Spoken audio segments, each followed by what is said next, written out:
Hello my friends, it is Caddy. I am back with another process video. This is actually my second process video for this year, and this is for the sketch and scrap design team. So I've pulled out my Dear Lizzy Serendipity papers. I'm sure you guys remember those are from last year, that collection. So Dear Lizzy Serendipity, I just pulled a bunch of papers that kind of sort of go with what what my picture is, or what my picture, the colors in my picture kind of.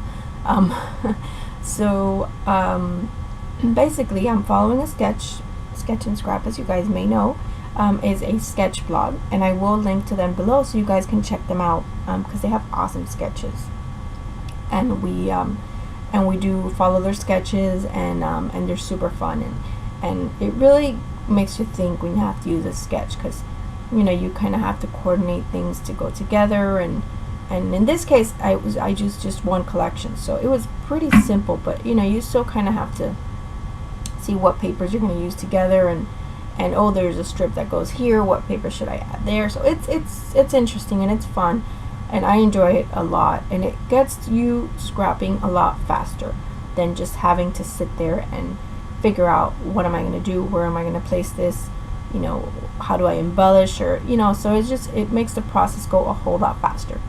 So you're going to see that I'm going to start layering up some papers and just cutting up papers, just following the sketch exactly how it is, not the exact measurements, because I never follow exact measurements. Sketch and scrap, they don't provide measurements, but you could kind of sort of measure on your own and get an idea, but I don't follow measurements. I just go by what looks good to my eye, and still following the sketch, of course. So I knew I wanted to use this paper in the back. Now what I do is I start just layering everything, and then I decide I want to back everything on on navy blue cardstock. So the cardstock that you see back there behind everything is navy blue.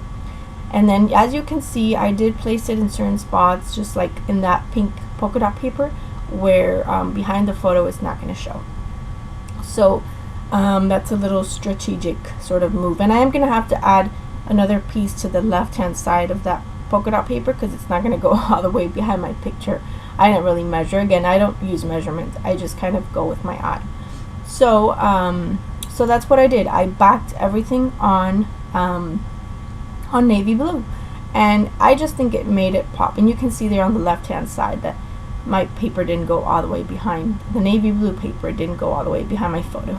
So I'm just cutting down another strip, and this is just navy blue paper from Recollections from Michaels. So it's inexpensive navy blue paper, but it really makes everything pop. And these papers are gorgeous, so even if I hadn't used the navy blue paper, it would have still looked great, because the papers are beautiful. This was a beautiful collection, but I really wanted something to just give it a little bit more like wow, like it just makes everything pop off the page really nicely. Just like if you ink everything with like distress ink, it's kind of the same effect, except this is a little bit bolder because it's actual paper behind your photos. So I really like doing that, just to make everything pop. Usually I'll just make my photo pop, but in this case I really wanted everything to kind of pop, because there's so many different patterns going on, even though they all coordinate together, that I felt it just needed that to help it a little bit. And I really like how it turned out. The only paper I didn't mat was the pink one around the photo. There's a pink mat around the photo, and I didn't mat that, so it just looks kind of like a frame around my photo. So I'm creating a little cluster at the bottom, because the sketch does call for a little cluster at the bottom. I have the sketch there to my left, which I printed out. So I use the pink paper, and then I take this ribbon, which I've had in my stash. I bought it, I don't remember where. I think it was, don't remember if it was Joann's or Michael's, one of the two, maybe Walmart, I'm not sure. But it just has little anchors on it, and since we were on a cruise, I wanted to add the little anchors, and they're navy blue, so it was pretty perfect for that, for my color scheme. Even though the papers have like a more muted navy blue, it still went, because it still has the navy blue from the background papers, or the papers that I used to mat the photos.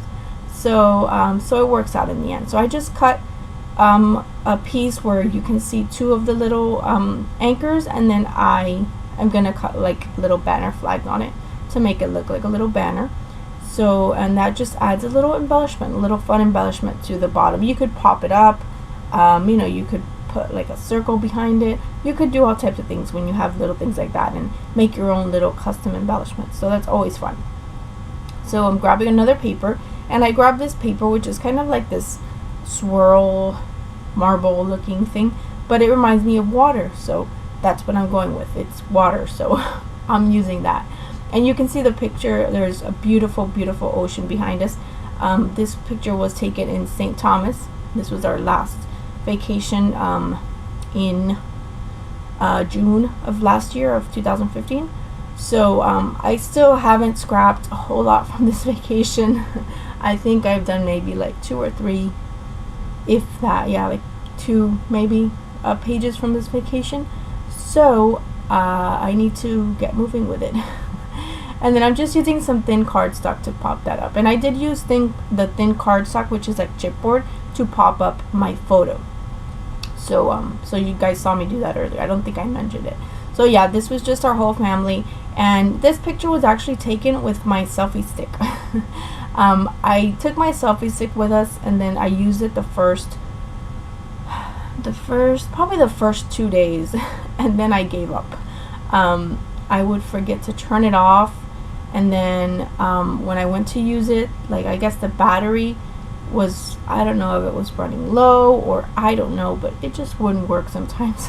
And it was really handy when it did work, because we got this great picture, even though my son's head is kind of cut off at the bottom. But there's another one where he's not cut off, but he's making the weirdest face.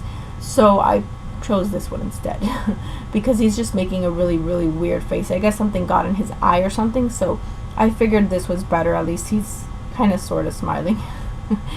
so yeah, so anyway, it was a beautiful picture. I was really glad to get it. The colors in the picture are really beautiful. I don't think even printing it does it justice, because I printed this at home with my regular HP printer, and I mean, it looks good, but just in the computer it looks really beautiful. That color of that water.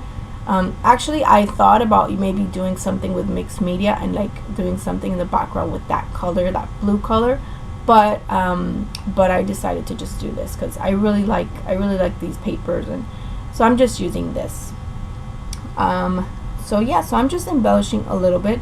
From the same paper pad, I cut out one of those little blue teal cameras, and I placed it back there, and then I used those little sunglasses, which is actually a button from a little button pack that I got at Michael's. No, I'm sorry, Joanne.com. I ordered them, I believe. And I'm just taking the cut apart sheet, and I'm just cutting apart this little, it's a little square, it's a little cut apart, but it says best ever, and then I just punched it out with my scallop punch, and I'm gonna make sort of a little embellishment with that. I also cut out that little tab, which I'm gonna stamp my date on, and then what I'm doing is I'm just cutting a circle, because I don't have a circle punch that is bigger than that scallop. I need to buy one.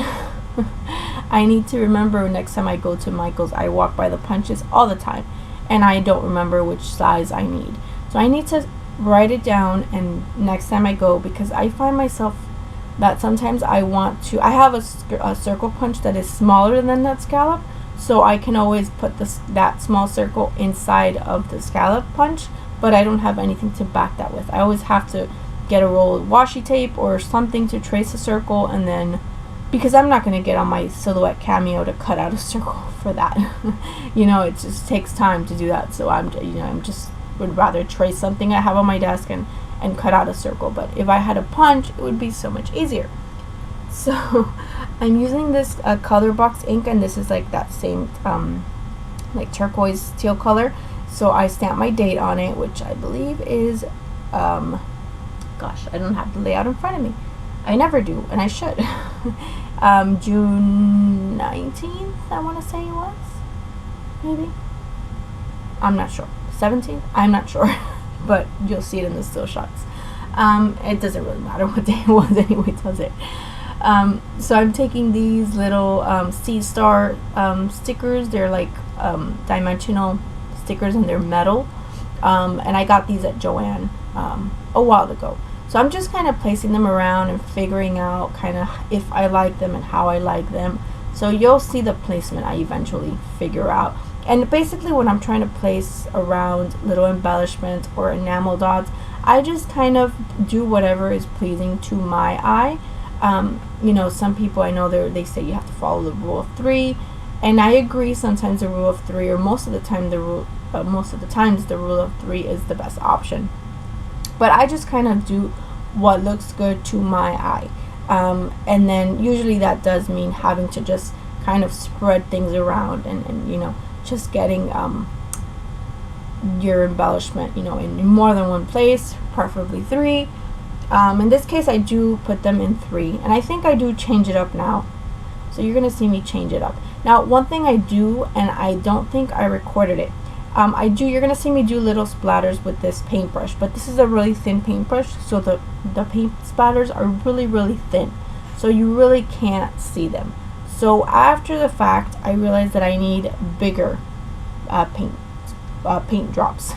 So I will go back and I will I think with the same tip from the ink, I will do more, you know, paint drops and bigger ones. And then that color is the Merci Beaucoup Mint from Lindy's Stamp Gang. It is a flat folio from Lindy's Stamp Gang, and it is Merci Beaucoup Mint. I love those colors. I love all my spray mists. That's like one of my favorite things right now, spray mists. And I really want to use them because those bottles bring a lot of mist. And if you don't use it, then it's just, eventually it's going to go bad, right? I mean, I don't think that stuff lasts forever, so I do try to use them whenever I can. So here I go, I'm swapping out my little sea stars, and I just decided to add some of the silver ones, or clear ones, I guess. They're clear, they're not silver, just to swap it out and just make a few changes. So one of the little jewel dots I placed on top of the camera. So just kind of moving things around to where I feel better about it. So that's it. Thank you guys so much for watching. Make sure you guys go and check out Sketch and Scrap for amazing sketches, and they have fun challenges that you can participate in every month. So make sure you check them out. I will have a link to them below.